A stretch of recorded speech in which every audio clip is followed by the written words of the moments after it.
This message is just for you. You are good enough. This is the episode for you.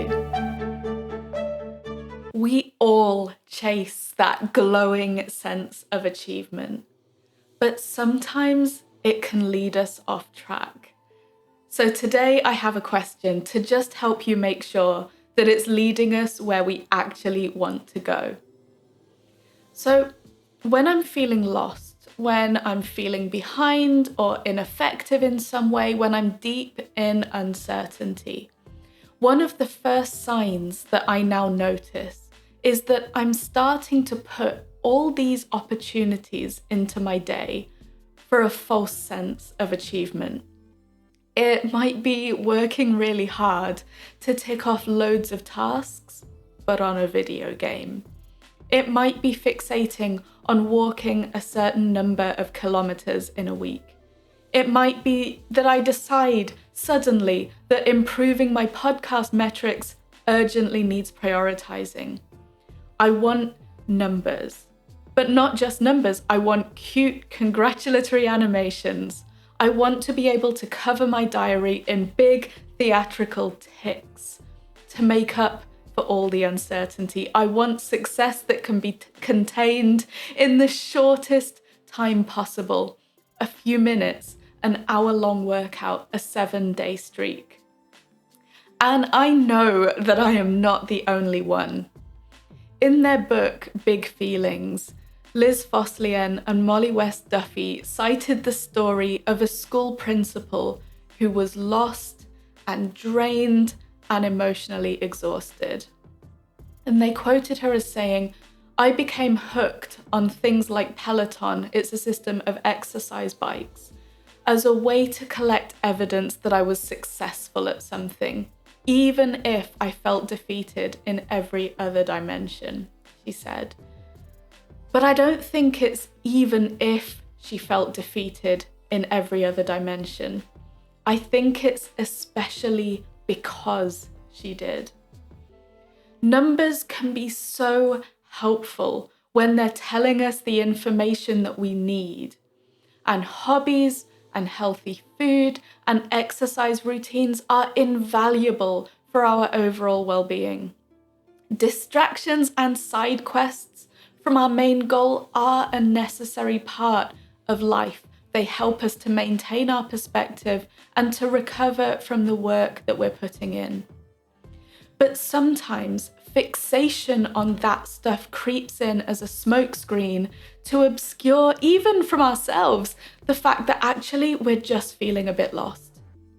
And sometimes I think at our core, we know when we're doing something because we're enjoying it, because it's good for us, and when we're doing it because we desperately need to feel a sense of achievement.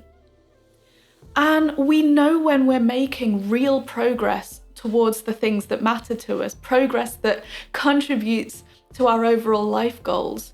And when we're getting those dopamine hits, making progress on things that really don't matter to us. Sometimes it's really clear, like with a mindless phone game. But there's also a fuzzy bit in between, where you're doing something that's arguably making progress towards your language in a sort of peripheral way.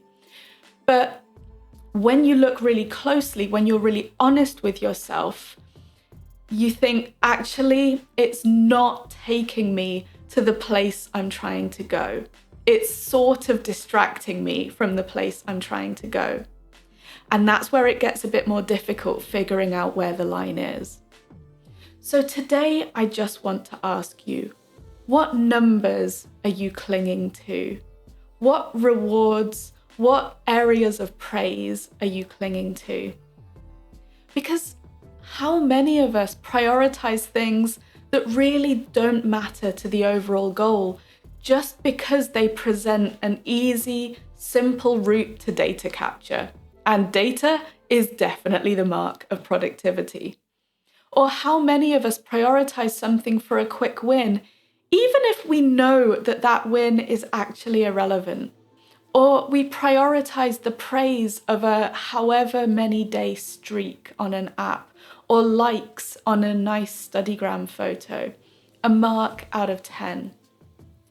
So today I'd love to invite you to take a look at your numbers, your streaks, your targets, your to-do list items, either for today or for this whole coming week, and just do a bit of an audit.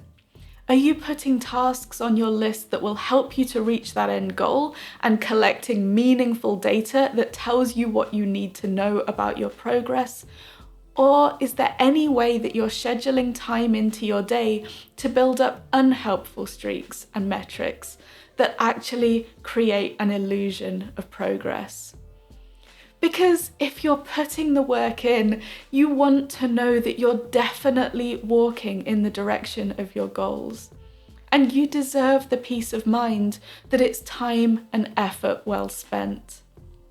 Have a wonderful day, and I will see you back here tomorrow.